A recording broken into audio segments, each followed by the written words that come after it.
જામનગરમાં કનસુમરા પાટિયા પાસેથી યુવકનું અપહરણ કર્યા બાદ ઢોરમાર માર્યો। યુવકની પત્નીએ ગઈકાલે નોંધાવી હતી ફરિયાદ।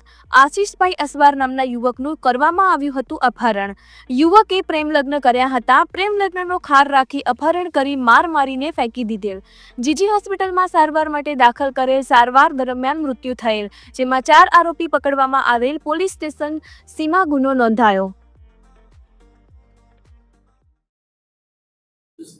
Jamnagar city C division police station વિસ્તારમાં અગાઉ જે અપહરણ અને માર મારવા બાબતનો ગુનો દાખલ થયેલ હતો, તેમાં જે ભોગ બનનાર ભાઈ હતા એનું પરમ દિવસે જે મૃત્યુ નિપજેલ હતું એ અંતર્ગત સદર ગુનામાં કલમ BNS કલમનો ઉમેરો કરી મૃત્યુનો ખૂન કરવાનો બાબતનો કલમનો ઉમેરો કરી અને જે આ આરોપીઓ છે એમાં 3 આરોપીઓ, તેમાં વિક્રમ કેશુભાઈ કેશવાલા, રામદેવભાઈ લાખાભાઈ અને વિવેક કારાભાઈ, આ 3 આરોપીઓને ગઈકાલે રાત્રે કાયદેસરની રીતે અટક કરી અને આગળની કાર્યવાહી કરવામાં આવેલી છે અને 3 આરોપીઓના આગળના પોલીસ કસ્ટડી રિમાન્ડ મેળવવા માટેની તજવીજ કરવામાં આવી છે।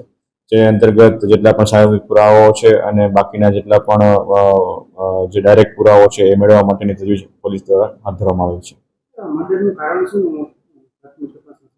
જે ભોગ બનનાર છે એના દ્વારા જે આ કામના આરોપીઓ છે તેમની દીકરી અને તેમની બહેન સાથે રિલેશનશિપમાં રહી અને એમની સાથે વાતોથી મેરેજ કરવા બાબતનો બનાવ બનેલો હતો। જે બાબતનો ખાર રાખી જે પુત્રી છે એના પિતા અને તેમના સાથી આરોપીઓ દ્વારા આ જે ભોગ બનનાર છે એને આ રીતના અપહરણ કરીને માર મારવામાં આવેલો હતો।